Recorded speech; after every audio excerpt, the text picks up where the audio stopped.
নমস্কার, সরাসরি লাইভ অনুষ্ঠানে আপনাদের প্রত্যেককে স্বাগত জানাই। দেখুন, আমাদের বাঙালির শ্রেষ্ঠ উৎসব দুর্গোৎসব আগত প্রায়। সামনেই রয়েছে মহালয়ার তিথি। মহালয়া কথাটির মধ্যেই রয়েছে এর অর্থ, মানে এটি একটি মহৎ ক্ষণ, মহৎ আলয়। যেই সময় থেকে মাতৃপক্ষে শুরু হচ্ছে, অর্থাৎ সেই বিশ্বময়ী, সেই সর্বশক্তিময়ীর আগমনে আমাদের এই ধরনী মুখরিত হয়ে উঠবে। এবং মাতৃপক্ষ যেটিকে ধরা হয়ে থাকে বছরের অন্যতম শ্রেষ্ঠ সময়, যেই সময়ে আমরা আমাদের দৈনন্দিন জীবন চর্চা থেকে একটু অন্যরকমভাবে জীবনযাপন করব, এবং শক্তিশালী সময় মানেই সেখান থেকে আমাদের কিন্তু অনেক পজিটিভিটি গেইন করতে হবে, যেই পজিটিভিটির মাধ্যমে আমরা আমাদের যে গ্রহ দোষগুলো রয়েছে, আমাদের যে সমস্যা মুখর জীবন আছে, সেইখানকার সমস্যাগুলোকে অনেকটাই কম করে ফেলতে পারি। আর সেই কারণেই মহালয়ার এই শুভ সময়কে আপনারা কিভাবে ব্যবহার করবেন, কিভাবে যথাযথভাবে এখান থেকে আপনারা এনার্জি গেইন করতে পারেন, সেই বিস্তারিত আলোচনায় এই মুহূর্তে আজকের অনুষ্ঠানে আপনাদের জন্য উপস্থিত আছেন আপনাদের প্রত্যেকের প্রিয় সেই উচ্চ শিক্ষিত জ্যোতিষ ব্যক্তিত্ব, যিনি শুধুমাত্র শিখেছেন তাই নয়, বংশ পরম্পরায় যিনি জ্যোতিষ ও তন্ত্রকে নিয়ে এগিয়ে চলেছেন, সেই অনবদ্য জ্যোতিষ ব্যক্তিত্ব জ্যোতিষার্ণব গৌরব এই মুহূর্তে এই অনুষ্ঠানে আপনাদের জন্য উপস্থিত। স্বাগত জানাই। নমস্কার। নমস্কার।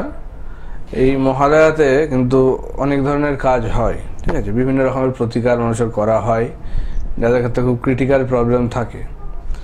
তো সেই ধরনের কাজ যারা করাতে চাইছেন, প্রতিকার করাতে চাইছেন, তারা কিন্তু যত তাড়াতাড়ি সম্ভব যোগাযোগ করবেন, কারণ আর বেশি জনকে দেওয়া যাবে না। কারণ আমরা জানি যে তিথি সীমিত, তাই তো, সময়টা তো আর বাড়াতে পারবো না থেকে টেনে। তাহলে সেই সময়ের মধ্যে করতে গেলে একটা নির্দিষ্ট সংখ্যক কাজই করা সম্ভব, মানুষের পক্ষে এর থেকে বেশি সম্ভব নয়।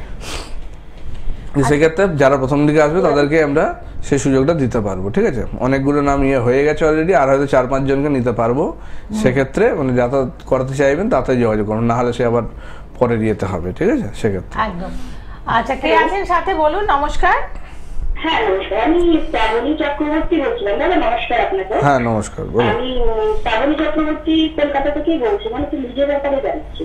আচ্ছা, শ্রাবণী। ডেট অফ বার্থটা বলুন। ডেট অফ বার্থ হচ্ছে 20 অক্টোবর 1994। আচ্ছা, 20 অক্টোবর 1994। সময়? আর সকাল 6টায়, আর কলকাতাতেই জন্ম। আচ্ছা, ঠিক আছে, আপনি সাথে থাকুন, দেখছেন।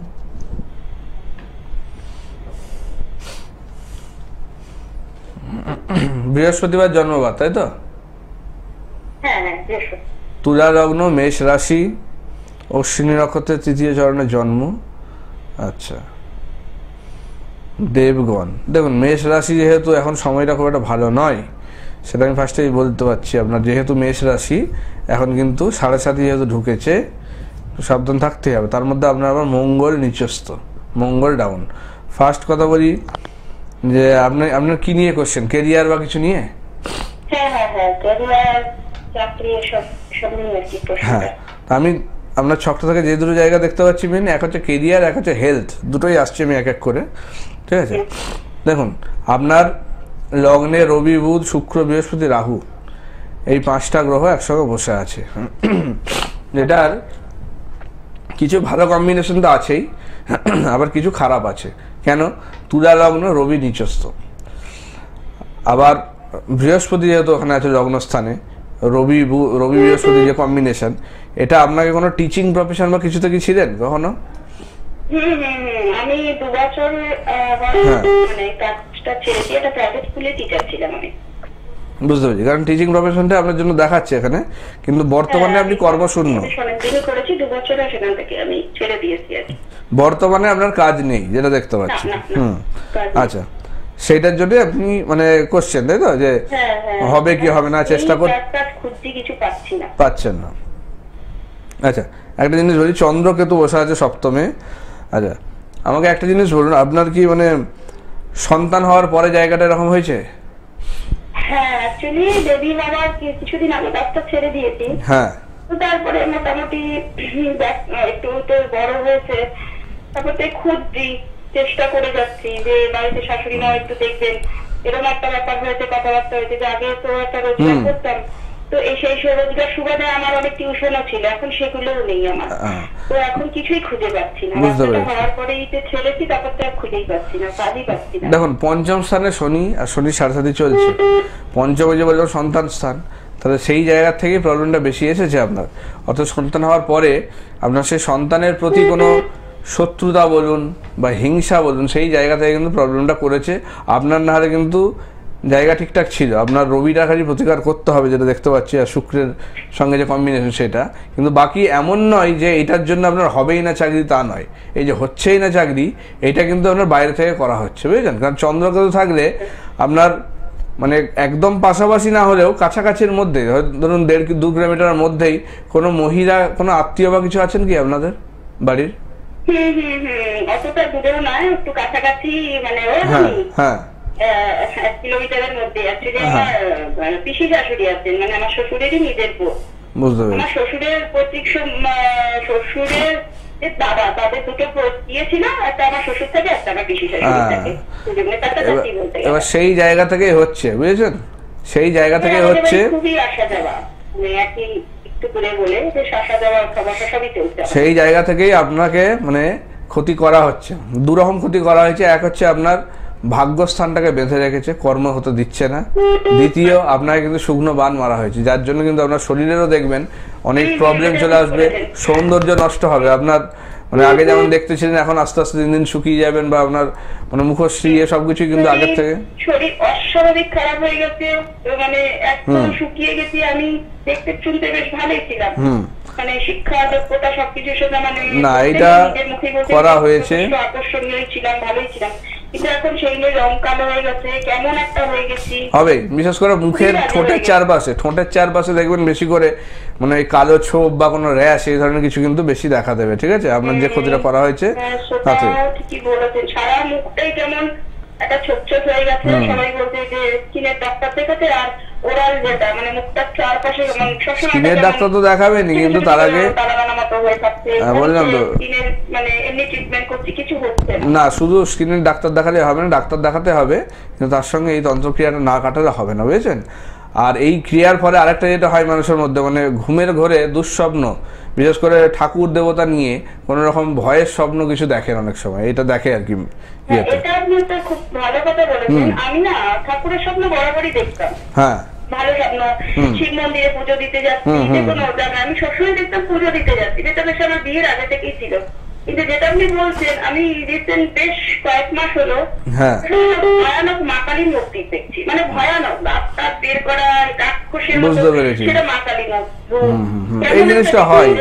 ঘুম ভেঙে এই যে আপনাকে বলছি আমার গা কাটা দিচ্ছে, মানে ওই রূপটা যেন আমি সহ্য করতে পারছি না ভয়ানক ভাবে, কিন্তু সবসময় আমি খুব সুন্দর স্বপ্ন দেখতাম। তারপরে এইটা হচ্ছে এই ক্রিয়ার ফলে, ঠিক আছে, যেটা সাইড এফেক্ট সেই জিনিসটা হয়। তো সেক্ষেত্রে এটা ঠিক করে দেওয়া যাবে, অসুবিধা কিছু নেই, ভয়ের কিছু নেই। ওই বাড়ি থেকে কিছু খাবার দাবার দিলে হ্যাঁ ঠিকঠাক হবে। যেটা বলছি, ওই বাড়ি থেকে কোনো খাবার দাবার বা কিছু দিলে আপনি অন্তত খাবেন না, অন্য যে কেউ খাক, আপনি খাবেন না, ঠিক আছে? আপনি খাবেন না, আর আপনার সন্তানকেও খাবেন না। নার্ভের সমস্যা আসবে এখান থেকেই, নার্ভের সমস্যা, পেটের বললাম তো, লিভার, কিডনি, এগুলো নিয়েও প্রবলেম দেখা দেবে, এগুলো আসবে। তবে এটা এখনো কমের মধ্যে আছে।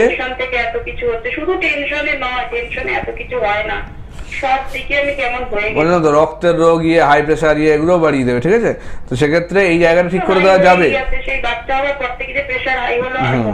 না। এইটা বললাম তো, মানে এই জায়গাটা ঠিক করা যাবে, যেহেতু আপনার বেশি দিন হয়নি, আমি দেখতে পাচ্ছি আপনার ছকে, সেই জায়গাটা কিন্তু ঠিক হয়ে যাবে, ঠিক আছে? হ্যাঁ, আপনি প্রোগ্রামের পরে ফোন করবেন, আপনাকে ডিটেলস বলে দেওয়া হবে, ঠিক আছে? ঠিক আছে, আপনি প্রোগ্রামের পরে ফোন করবেন, ঠিক আছে? ভালো থাকবেন। হ্যাঁ হ্যাঁ, না করা যাবে, আপনি প্রোগ্রামের পরে ফোন করবেন, ভালো থাকবেন, দেখে নিচ্ছি, ঠিক আছে একদম। এবং দেখুন, এই যে জায়গাগুলো বলে দেওয়া, মানে শুধুমাত্র জানা বলা, এগুলো সবাই করতে পারে, কিন্তু এই জায়গাগুলো মানে প্রতিকার করাটা, এগুলোর প্রয়োজন আছে। তো অনেকেই তো জানেন অনেক কিছু, কিন্তু সেগুলোকে যদি অ্যাপ্লাই না করা যায় তাহলে কিন্তু সেটা কোনো কাজে লাগে না, এটাই হচ্ছে মেন কথা। এই তো আগের দিনই প্রোগ্রামে আমার একজন মানে ক্লায়েন্ট মানে আমাকে পরে ফোন করেছিলেন, তার ছেলের জন্য জিজ্ঞেস করেছিলেন, তো বললেন যে তিনি অলরেডি 4 জায়গায় গিয়ে কাটিয়েছেন, তারপরেও আমি যেগুলো বললাম সেই প্রবলেমগুলো তার তখনও হয়ে যাচ্ছে। তাহলে তার মানে কি, তার মানে তার সেই সমস্যাটা ঠিকমতো ধরা হয়নি, তার মাঙ্গলিক দোষটা কাটিয়েছে, তার বলা হচ্ছে 4 বার নাকি মাঙ্গলিক দোষ কাটিয়েছে তার। ভাবুন, তাহলে সেক্ষেত্রে কিভাবে তার মানে প্রতিকার সম্ভব হবে না। তো ভুল প্রতিকার যদি হয় সেটা আরো বাড়িয়ে দেয়, ভুল রোগ যেমন রোগের জায়গাটাকে আরো মানে প্রবলেম এনে দেয় বেশি, তখন কিন্তু সারতে চায় না সেই জায়গাটা। এবং যারা মানে ক্যান্ডিডেট থাকে তাদের মধ্যে অনেক হতাশা, তারপরে এই ধরনের কাজ কিন্তু এই মহারাজ, হ্যাঁ এটা অবশ্যই এগুলো তৈরি হয়। মানুষের একটা জিনিস যদি বারবার ভোগে, বারবার হয়, তখন তার মনে একটা অবসাদ এমনি চলে আসে সেই জায়গা থেকে না বেরোতে পারলে। তো সেক্ষেত্রে সঠিক আমাকে এটা ধরতে হবে। দেখুন, সব যে প্রতিকার করে দেওয়া যাবে এটাও নয়, এই জিনিসটা কিন্তু মাথা থেকে বার করতে হবে আপনাকে, যে সব সমাধান সম্ভব নয়, তাহলে আমরা ভগবান হয়ে যেতাম, সেটা তো নই। যদি কেউ বলছেও জানবেন মিথ্যে বলছে, এরকম অনেকেই দাবি করে যে আমি সব করে দেবো, আপনি আসুন সব ঠিক করে দেবো, সেটা কখনোই নয়, হতে পারে না কখনো। কারণ আপনার গ্রহগত কিছু ফল আছে যেগুলো আপনাকে কিন্তু ভুগতে হবে, এবার তার মধ্যে কিছু জায়গা থাকবে যেগুলো কাটানো যাবে, কিছু কাটানো যাবে না, সেরকম থাকবে। সম্পূর্ণ ঠিক করে দেওয়া কখনোই সম্ভব, তাহলে ভগবান হয়ে যেতে হবে, তাকে বসে গ্রহগুলোকে সরিয়ে সরিয়ে এই ঘর থেকে ওই ঘর থেকে পজিশনগুলো চেঞ্জ করে দিতে হবে, সেটা সম্ভব নয়। ঠিক আছে, সেই ধরনের মাথায় রাখবেন না, বাস্তব বুদ্ধিকে কাজে লাগান, নিজের মাথা খাটান, তাহলে কিন্তু ঠকবেন না এবং সেই জায়গাগুলো থেকে ঠিক থাকবেন। কে বলছেন বলুন? বলুন, কে আছেন? নমস্কার। নমস্কার, আপনাকে নমস্কার। হ্যাঁ নমস্কার, বলুন। আমি নদিয়া থেকে বলছি। আচ্ছা, তার ব্যাপারে জানবেন? নদিয়া থেকে বলছেন। আচ্ছা, নিজের ব্যাপারে নাম বলুন। নাম Pritam Biswas. Date of birth 7 September 1991। 7 September 91। সময়? সময় সকাল 11:28। আর জন্মস্থান? নমস্কার, নদিয়া। বেশ, এই অনুষ্ঠানটা ফলো করেন? হ্যাঁ, আমি সেই অনুষ্ঠান দেখি, আজ লাইনটি পেলাম, ভালো লাগে। আচ্ছা, লাইন পেয়েছেন, ভালো লাগছে, ঠিক আছে, সাথে থাকুন, বলে দিচ্ছেন। কি নিয়ে প্রশ্ন আছে? কেরিয়ার নিয়ে। কি করছেন এখন? চাকরি পরীক্ষা দিচ্ছি, সরকারি চাকরি পরীক্ষা। আচ্ছা ঠিক আছে, আগে জিনিসগুলো আমাকে কনফার্ম করুন, তারপর আমি আসছি ডিটেলসে। শনিবার জন্ম, তাই তো? বৃশ্চিক লগ্ন, সিংহ রাশি। আচ্ছা, মঘা নক্ষত্রে জন্ম, এগুলো জানা আছে? আচ্ছা, রাক্ষসগণ। দেখুন, ফার্স্ট কথা বলি, সিংহ রাশির জন্য সময়টা খুব একটা এখন ভালো নয়, ঢাইয়া চলছে। আপনি হয়তো অনেক প্রোগ্রাম দেখেন, সেক্ষেত্রে জানতেও পারবেন, এখন জিনিসটা জানেন যে সিংহ আর ধনুর জন্য কিন্তু শনির ঢাইয়া চলছে, ঠিক আছে? তো শনির ঢাইয়া কিন্তু কিছু প্রবলেম নিয়ে আসে অবশ্যই, মানে ভালো জায়গাগুলোকে নষ্ট করে, কাছাকাছি গিয়ে আটকে দেওয়া, দেরি হওয়া, লেট করা। তার উপর আমরা ছকে যেটা দেখতে পাচ্ছি, শুক্র বক্রী এবং শনি বক্রী, শুক্র আর শনি বক্রী। দেখুন, শুক্র বক্রী থাকলে আপনার আর্থিক জায়গাটাকে কোনোদিনই স্ট্রং হতে দেবে না। শুক্র মানুষের টাকা পয়সা, ধন ঐশ্বর্য এই জায়গাগুলো বিশেষ করে দেখে, তাহলে শুক্রকে একটু ভালো হতেই হবে আপনার, মানে আর্থিক জায়গা স্ট্রং করতে গেলে বা একটু লাক্সারিয়াস লাইফ লিড করতে গেলে এই জায়গাগুলো কিন্তু দরকার, নাহলে কিন্তু ইনকাম ঠিকমতো হতেও দেবে না এবং হলেও সেটা ধরে রাখা যাবে না, ঠিক আছে? শুক্র যেহেতু বক্রী হয়ে বসে আছে, তার উপর শনির ঢাইয়াটা চলছে। এখন যেটা করবেন, আপনার কিন্তু চাকরির যোগ আছে, রবি বুধ বৃহস্পতি চন্দ্র 4টে গ্রহ একবারে বসে আছে। এখানে বুধ বৃহস্পতি আর বুধ চন্দ্র কম্বিনেশনটা বাদ দিয়ে বাকিগুলো কিন্তু আমরা চাকরির জন্য হেল্প করছে, ঠিক আছে? রবি বৃহস্পতিও ভালো, সিংহ রাশিতে বসে আছে, এবং রবি বুধও খুব ভালো, বুধায়িত্ব যোগ, সেক্ষেত্রে উচ্চশিক্ষা করলেও সেদিকেও কিন্তু মানে সাহায্য করবে, ঠিক আছে, উচ্চশিক্ষার জায়গা। কিন্তু যেটা করছে বুধ চন্দ্র যে কম্বিনেশন, সেটা খুব খারাপ জায়গা, মেন্টালি আপনাকে ডিস্টার্ব করে দেবে, আপনি কিন্তু মনোযোগের প্রবলেম দেখা দেবে, যেক্ষেত্রে পড়াশোনা বলুন বা নিজের হার্ডওয়ার্কের জায়গায় কিন্তু কিছু গাফিলতি চলে আসবে, যেটার জন্য কিন্তু মানে আপনি যতটা ডিজার্ভ করছেন বা যতটা পৌঁছতে পারেন ততটা খাটাখাটনি দিতে পারবেন না। এই মেন্টালি কিছুটা ডিস্টার্ব আসবে, এবং সেটা বাড়ির থেকেও কিছুটা প্রবলেম হবে, বাড়ির জায়গা থেকেও। আচ্ছা, আপনি এবার শেয়ার করুন আপনার বর্তমান যে অবস্থা, সেটাকে শেয়ার করুন, যা যা বললেন কতটা ঠিক হয়েছে। হ্যাঁ, ওইগুলো করে সেগুলো ঠিকই হবে। এখন মানে মেন্টালি ব্যাপারটা লাগছে না, মানে ব্যাপারটা আর অনেকদিন হয়ে গেল, একটু চেষ্টা করছি।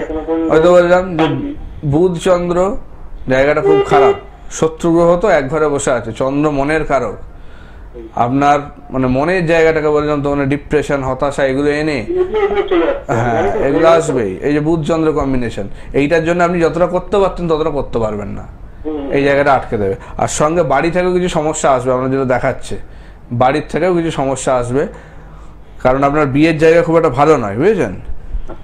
সপ্তমে কেতু থাকলে কিন্তু মানে এই সপ্তম যে অষ্টমে কেতু আর দ্বিতীয় রাহু থাকলে কিন্তু বিবাহ স্থানে কিন্তু ঝগড়া ঝামেলা, অশান্তি বা সেটা মানসিক যন্ত্রণা দেয়, এবং নিজের কথাবার্তা অনেক ক্ষেত্রে রাফ অ্যান্ড টাফ হয়ে যায়, ভুল সিদ্ধান্ত হয় কিছু, ঠিক আছে, সেই জায়গাটা কিন্তু প্রবলেম করে। এই জায়গাগুলো একটু ঠিক করতে হবে। আপনার চাকরির যোগ আছে, বেশি দেরি করবেন না, তাহলে কিন্তু এই সময়গুলো পেরিয়ে যাবে। কারণ সব কিছুর আমরা জানি যে সময় দরকার, চাকরির জন্য যে বয়স দরকার সেই বয়সটা যদি পেরিয়ে যায় তখন আপনি কোটি টাকা খরচা করলে রেমেডি করারও কিন্তু কোনো ফল পাবেন না, কারণ আমরা সেই বসার সময়টাই আর নেই তখন। তাহলে সেইটা বুঝতে হবে, ঠিক টাইমে প্রতিকার করাবেন, এগুলো অবশ্যই আপনার ইয়ে হবে, ঠিক আছে। আপনার অলরেডি এমনি দেরি হয়ে গেছে, 91-এ জন্ম, মানে চাকরির জন্য অলরেডি আপনি লেট, তাহলে এগুলো আরো আগে ঠিক করা উচিত ছিল। আপনার রবিচন্দ্র যে চন্দ্র পীড়িত, এবং বুধ হচ্ছে বুদ্ধির জায়গা, তার সঙ্গে চন্দ্র বস থাকলে তার বুদ্ধির জায়গাটা এমনি প্রবলেম করবে, যতটা সে করতে পারে সেটাই বললাম তো, মানে সে করতে পারবে না, নার্ভাসনেস কাজ করবে, হওয়া জিনিসও ভুল করে আসবে, জানা জিনিসটাও ভুল করবে, এই জিনিসগুলো তার চলে আসবে। এইটা একটা ইয়ে, ঠিক আছে। ঠিক আছে, হ্যাঁ বলুন। হ্যাঁ বলছি স্যার, আমার 14 তারিখে একটা পরীক্ষা আছে, সামনে 14 তারিখ। এটা কেমন হবে, তার রেজাল্ট কি হবে? আচ্ছা বলে দিচ্ছেন। সামনে 14 তারিখ ওই যে বললাম, চন্দ্র যেহেতু ডিস্টার্ব আছে, মানে কিছু তো প্রবলেম আসবেই, সঙ্গে শনির ঢাইয়া চলছে, সেক্ষেত্রে এখন একটু যেটা করতে পারেন, এই রেমেডিটা করতেই হবে, কিন্তু তার টাইম এখন এইটুকুর মধ্যে হবে না।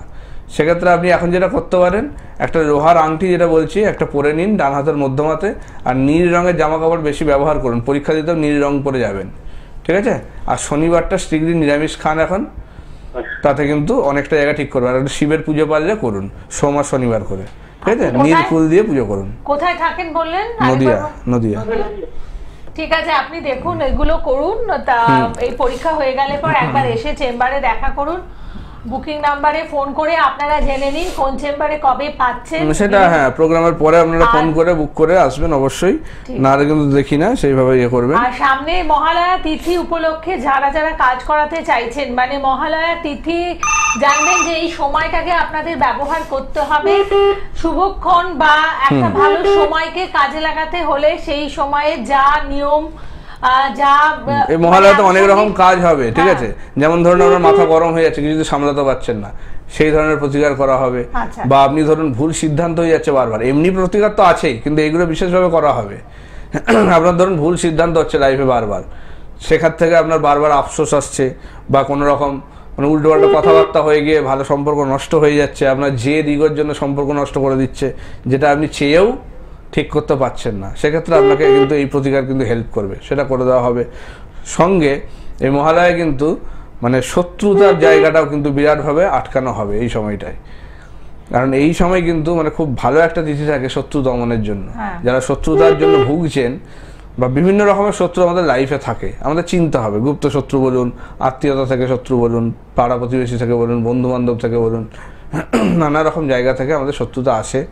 তাদের মনে বিভিন্ন কারণে আমাদের জন্য হিংসা বা রাগ তৈরি হয়, যেখান থেকে কিন্তু আসে। হয়তো আমাদের লাইফস্টাইল দেখে তাদের প্রবলেম হচ্ছে, তারা সেটা পাচ্ছে না বলে তাদের মনে হচ্ছে ও কেন অতটা উঠে যাচ্ছে, বা আপনি হয়তো ভালো কিছু একটা করলেন, সাকসেস পেলেন, সেটা দেখেও তাদের রাগ হচ্ছে, তখনই আপনার পিছনে কিন্তু লেগে যাচ্ছে বিভিন্নভাবে ক্ষতি করার জন্য। এখন মানুষ কিন্তু এরকম হয়ে গেছে, তারা কিন্তু ভালোটা সহ্য করতে পারছে না। তো সেক্ষেত্রে একটু সাবধান থাকতেই হবে, চিনতে হবে। আমার আগের প্রোগ্রামে যেমন আমি আলোচনা করেছি রাশি অনুযায়ী কোন কোন লেটার দিয়ে নাম শত্রুতার জায়গা বেশি বাড়াতে পারে, সেগুলো একটু ভালো করে খেয়াল রাখবেন। আর যারা এরকম প্রবলেমে ভুগছেন তাদের কিন্তু মানে এই সময় প্রতিকারটা করানো উচিত, তাতে কিন্তু আপনাদের ভাগ্যস্থানের যে মানে বাধা বা প্রবলেম যেটা শত্রুতা থেকে আসছে বা বিভিন্ন রকম ক্ষতি হচ্ছে, সেগুলো কিন্তু আটকে দেওয়া যাবে। ঠিক আছে। আচ্ছা, আরেকজন ফোনে আছেন, বলুন কে আছেন? নমস্কার। নমস্কার, আমি বাঘাযতীন থেকে বলছি। বাঘাযতীন থেকে? আচ্ছা, আমি একটা মার সম্বন্ধে জানছি। মায়ের নাম? মায়ের নাম রীনা চক্রবর্তী, রীনা ব্যানার্জি, দিন জন্ম, লক্ষ্মী পুজোতে। জন্ম তারিখ? তারিখটা বলুন। জন্ম তার মার আনুমানিক বয়স 72-73। ওরকম করে হয় না, এখানে তারিখ বলতে হবে, সেরকম করে আপনি প্রেডিকশন নিতে পারেন। আপনি যদি এইরকম হয় তাহলে সেক্ষেত্রে চেম্বারে যোগাযোগ করতে হবে, কারণ তার হাতের দরকার বা নিউমারোলজির অ্যানালিসিস করে হোরার আছে সেগুলো করে তখন কিন্তু সেগুলো সম্ভব। জন্ম তারিখ এক্সাক্ট থাকলে তখনই ফোন করুন, কারণ এই টিভি প্রোগ্রামে কিন্তু এইটুকু টাইমের মধ্যে এর থেকে বেশি কিছু সম্ভব না। আমি অন্যান্যদের মতো এরকম নই যে একটা ফুল বলবেন কি একটা বলবেন সেটা পছন্দ করবেন, সেখান থেকে বলে দেওয়া সম্ভব। হ্যাঁ বলুন। একটু সাথে থাকুন। আচ্ছা, যিনি বারাজুচিন থেকে ফোন করেছিলেন, আপনি কিন্তু লেক মলের পাশে চেম্বার রয়েছে, ওখানে আপনি আসতে পারেন। লেক মলের পাশে ভাগ্যচক্র চেম্বারে বসছেন, তো সেখানে আপনি দেখুন। শত্রুতা হলে আমাদের কি বিভিন্ন রকম প্রবলেম থেকে কিন্তু বোঝা যায়। যেমন ধরুন বাড়িতে কোনো নেগেটিভ কিছু পরিবেশ তৈরি হচ্ছে, ঝগড়া বেড়ে যাচ্ছে, হঠাৎ করে কিছু চেঞ্জ আসছে, বাচ্চারা হয়তো দেখবেন কিছুতে ভয় পাচ্ছে, অনেক সময় এই ধরনের প্রবলেমগুলো কিন্তু চলে আসে শত্রুতার থেকে। কোনো রকম ক্ষতি বাস্তুতেও হলে বা আপনাদের কিছু হলে তখন কিন্তু এই প্রবলেমগুলো আসে। তো সেইগুলো এলে কিন্তু ওভারলুক করবেন না, অবহেলা করবেন না, সেগুলো কিন্তু বুঝতে হবে আপনাদের যেখানে কোনো ক্ষতির থেকে হচ্ছে। কে আছেন বলুন? নমস্কার। নমস্কার। হ্যাঁ বলুন। কে বলছেন? নমস্কার। হ্যাঁ নমস্কার, বলুন। বলুন। হ্যাঁ, আমি বর্ধমান থেকে বলছি। বর্ধমান থেকে? হ্যাঁ। আচ্ছা, কার ব্যাপারে জানবেন? আমার বাড়ির ছেলের ব্যাপারে। আচ্ছা, নাম আর ডেট অফ বার্থ বলুন, তাড়াতাড়ি, সময় নেই বেশি। ডেট অফ বার্থ বলুন। 17 জুন 2009। 17 জুন 2009। সময়? সময় 11:30 থেকে 12টার মধ্যে। সকালে? আবার ওই রকম সকালে? সকাল? এটা সকাল? সকালে না রাতে? যাই হোক, আমি ফোন কেটে দিচ্ছি। দেখুন, যারা যারা ফোনে আসবেন, আপনারা date of birth, time of বার্থটাকে একদম স্পেসিফিক্যালি তারপরে একটু ফোনটা একটু ঠিক করে আপনারা শুনুন। ফোনে যে বলা হচ্ছে বারবার আপনারা কোনো রিপ্লাই ঠিকমতো দিতে পারছেন না, পরে দিচ্ছেন, এইভাবে তো টাইমটা আরো নষ্ট হচ্ছে। যারা সত্যিকার জেনুইন যারা সমস্যায় আছে তারা ফোনের লাইনটা পাচ্ছে না আপনাদের জন্য। তো সেক্ষেত্রে এইভাবে আপনারা মানে ভুলভাল করবেন না। যারা সত্যিকারের মানে সিনসিয়ার বা সিরিয়াস তারাই ফোন করুন, আর মানে সবকিছু হাতের কাছে নিয়ে যোগাযোগটা করুন, ঠিক আছে? না হলে কিন্তু প্রবলেম হয় আমাদের এখানে। একদম ঠিক। তো সেক্ষেত্রে এইগুলো একটু খেয়াল রাখুন। সেরকম ভালো যারা জানবেন তারাই ফোন করবেন। আর মহালয়া তিথি, দেখুন আমাদের মা দুর্গা মহিষাসুরকে বধ করেছিলেন, অর্থাৎ এই যে অসুর বৃত্তি আমাদের অনেকের মধ্যে থাকে, এই যে ধৈর্যের অভাব বা ভীষণভাবে রেগে যাওয়া, এগুলো হচ্ছে আমাদের মধ্যে অসুর বৃত্তি, যেগুলোকে দমন করার জন্য এই মহালয়া তিথি বা আমাদের দেবীপক্ষের সময়কে আমরা ব্যবহার করতে পারি। আর তাই সেই সময়ে প্রয়োজনীয় যে যে ক্রিয়াগুলো সেগুলো জ্যোতিষার্ণব গৌরব আপনাদের জন্য করছেন। দেখুন, দুর্গাপুজো বা দুর্গার যে শুভ যে প্রভাব, সেইটাকে পেতে গেলে কিন্তু আমাদেরকে আগে বুঝতে হবে যে দুর্গাপুজো যে ব্যাপারটা কি, তার যে এই যে প্রতীকী রূপ যেগুলো আছে, এই যে তার যে 4 সন্তান নিয়ে রয়েছেন, তো তাদের কি রূপ, বা এই যে মহিষ রয়েছে বা মহিষাসুর, তাদের যে মানে এই রূপগুলোর প্রতীকী অর্থগুলো কি, সেটা আগে না বুঝলে কিন্তু যে কোনো পুজো বা যে কোনো কিছুই কিন্তু আমার সাকসেস দেবে না। যেমন ওখানে যদি আমরা অ্যানালাইসিস করতে যাই তাহলে দেখতে পাবো প্রথমে আসছে আমাদের গণেশের কথা, এই গণেশ বলছি, প্রথমে আসছে আমাদের কার্তিকের কথা। তো কার্তিক থেকে শুরু করে আমাদের জিনিসটাকে দেখতে হবে। কার্তিক হচ্ছে এখানে কি, যে সুস্থ নিরোগ চেহারা বা সুস্থ নিরোগ শরীরের একটা প্রতীক। আমাকে আগে সুস্থ সবল হতে হবে, তবে গিয়ে আমি পড়াশোনা বা নিজের কাজকর্ম ঠিক করে করতে পারবো। সেটা হওয়ার পরে আমি কি করব, আমার মধ্যে পড়াশোনা বা কিছু জ্ঞান আমাকে অর্জন করতে হবে। সেটার জন্য সরস্বতী, মা সরস্বতীকে যেই আমরা করলাম, তখনই কি হবে, জ্ঞান অর্জন হলে আমরা সেটা অ্যাপ্লাই করবো বিভিন্ন কাজে কর্মে করে, সেখান থেকে আমাদের লক্ষ্মী অর্থাৎ টাকা পয়সা আসবে। ইনকাম হলে আমাদের মধ্যে অহংকার আসতে পারে, সেই অহংকার যাতে না আসে সেটার জন্য গণেশ প্রজ্ঞা বা আমাদের জ্ঞান প্রদান করবে। সেটা আসার পরে তবে গিয়ে কি হবে, আমার ভেতরে যে অসুর তাকে আমি দমিয়ে রাখতে পারবো। কে দমিয়ে রাখছে? দুর্গা, ওইভাবে কিন্তু দমিয়ে রাখছে। তবে গিয়ে কিন্তু আমার দুর্গাপুজো সফল হবে এবং তার ভালো প্রভাব আমরা পাবো। একদম। এবং তাই ভালো প্রভাবকে পেতে হলে, শুভ বৃত্তিকে নিজের মধ্যে প্রতিষ্ঠিত করতে হলে আমাদের যে এর সাথে সম্পর্কিত ক্রিয়াগুলো আছে ওগুলো আপনাদের করতে হবে। সেগুলো আপনি জানবেন না, জ্যোতিষার্ণব গৌরব আপনাকে বলে দেবেন এবং আপনি সেই মতো যদি করতে পারেন অবশ্যই আপনি ভালো থাকতে পারেন, আপনার সমস্যাকে আপনি অতিক্রম করতে পারেন এবং এই যে আমাদের মাতৃপক্ষের সময়কে আপনি একেবারে সদ্ব্যবহার করতে পারেন। তো আজকের পর্ব এতটুকুই। পরবর্তী পর্বে এরকম আরো আলোচনা নিয়ে আমরা ফিরবো এবং আপনারা অবশ্যই ফোনে এবং সঠিক date of birth, time of birth, place, এই তিনটিকে নিয়ে যোগাযোগ করবেন। প্রত্যেকে ভালো থাকুন। নমস্কার। নমস্কার।